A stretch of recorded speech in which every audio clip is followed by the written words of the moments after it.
Hi everyone and welcome back to Lucky Loaders 15, where I'll be giving you 4 selections for tomorrow's horse racing. Now before we get stuck into them, I quickly just want to recap on how our tips performed today. In the end, it wasn't our finest hour, as both our selections were a little bit disappointing. My nap ran okay, that was Zip in the 320 area. He had every chance if he was good enough, but in the end he could just muster a third place finish, so that was a little bit frustrating there. But then the next best, Amaze Mount, he was really disappointing. He could never get into the race at all. He did have conditions in his favour, but Guido just keeps on winning. He's a game tough performer, and in the end he just had an easy time of things out from the front. So yeah, like I say, it wasn't our finest performance today, but hopefully we can bounce back and be amongst the winners tomorrow. And yeah, like I said, I've got 4 tips for tomorrow. I fancy quite a few, and we're going to be going to Bangor-On-Dee for the first one of them for a little bit of jumps action. We go to the 310 there with a horse where hopefully I can pronounce it right. It's Furius Ciergus for Toby Wynn, claiming 7. He's riding for Oliver Greenall.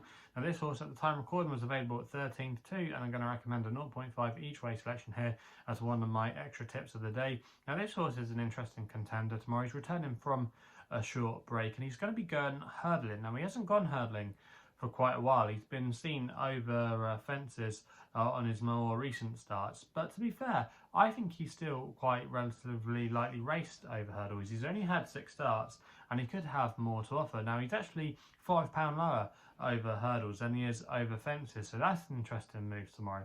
And also as well, Toby Wynn is a really interesting jockey book, and he actually rode a winner today for Oliver Greenall at Worcester, and I thought he gave him a lovely ride, and it's going to be interesting to see him how he gets on tomorrow. Now this horse likes to be ridden from the front, and sometimes it can be quite hard to make up ground at Bangor. It's one of those tracks I seem to find sometimes suits front runners, so hopefully if Furius Ciergus can be given a prominent ride tomorrow, he could be quite hard to peck back. We know he can stay this far. He's well treated on his hurdle form. He won't mind a bit of ease and conditions, and as well there could be some rain around tonight and moving into tomorrow. It is meant to be dry tomorrow, but there could be some rain, like I say, forecast from now till racing. So yeah, you're probably going to want to handle a little bit of ease and conditions. We know he does that. The yard are going well.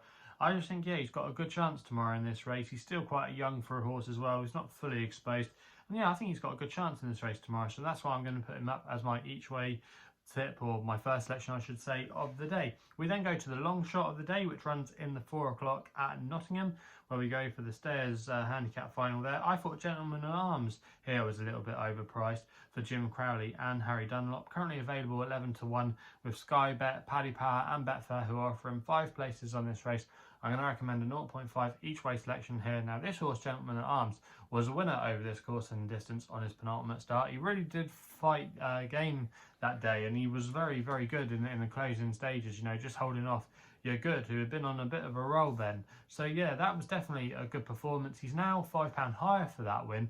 However, I still think he does retain some ability, and he could have some scope of his current mark. He's still only a 4-year-old as well, so he could still have a little bit more to offer. Now, tomorrow, like I say, there could be a bit of rain around throughout tonight into tomorrow. Currently described as good, but I think it could be on the easy side of good tomorrow. And that will suit Gentleman of Arms, because when he won here at Nottingham on his penultimate start, there was a bit of ease and conditions. And also as well, what was interesting is if you go back through his form last season, he won in an absolute bog at Newbury over this trip. So yeah, I think he's got a good chance in this race tomorrow. He's not got a bad draw as well. He's not drawn too wide. I think if he can get into a good prominent position under Jim Crowley tomorrow, I think he might be able to stay there come the end of the race. And yeah, this isn't too warm compared to what he's been running in of late. So yeah, I do think he has a good chance in this race tomorrow, and that's why he's going to be my long shot of the day in the 4 o'clock at Nottingham. We then go to Catterick for the next best, which runs in the 4:50, where I'm going here with a horse called Liberated Lad for Ben Curtis and Ian Williams. Currently available at time recording at 3 to 1. I'm going to recommend a 1-point win bet here.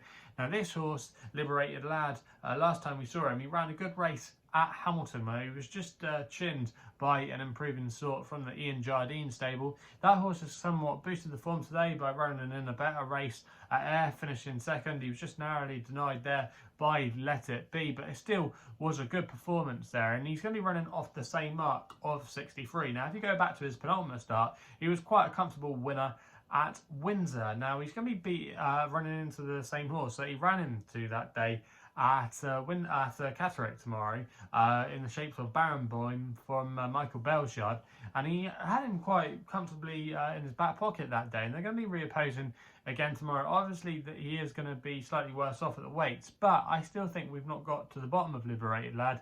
He's got a good draw to work from tomorrow as well in stall 2, and if there is a bit of easing conditions, he should be able to handle it no problem at all, because it was on the easy side when he performed with credit at Hamilton last time we saw him, when he finished second there. So I think he's got a lot of things in his favour tomorrow. He's off the same mark, he's improving, should handle conditions no problem. Yeah, I think he'll confirm the form with Michael Bell's runner, and I think he'll take all the beating in that race at Catterick. We then go with my nap of the day, which runs in one of the feature races at Kempton for the 6 o'clock. And I'm going to go with my nap here, Raadobarg, for Ross Ryan and Roger Varian, currently available at 5 to 1. And I'm going to recommend a 1-point win bet here. Now, this horse tomorrow is going to be making his all-weather debut, but that doesn't concern me because he's been a very progressive horse so far this season. He's done very well in handicaps, and last time we saw him, he bumped into a progressive sort in the form of Royal Fleet at Doncaster at the St Leger meeting. That was a good performance that day. I think if he replicates it, he could have a little bit more to offer, and he's got an interesting profile actually, because he's actually entered in the Balmoral handicap at Ascot on Champions Day, which is the only handicap I believe they have that day. But he's interested in that he's got an entry for that race.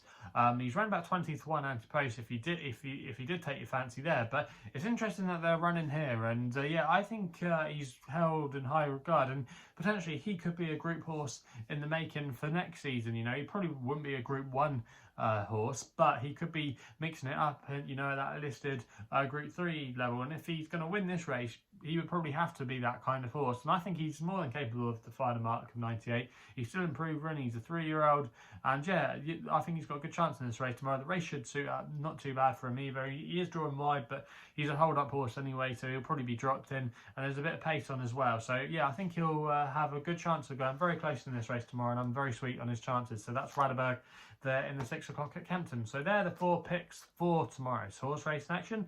Let me know in the comments box below what you fancy tomorrow. Also as well, if you're still enjoying these videos, remember to subscribe here to my YouTube channel at LuckyLoaded15. You can follow me on social media as well, where Twitter is the place to do so. My handle is at LuckyLoaded15.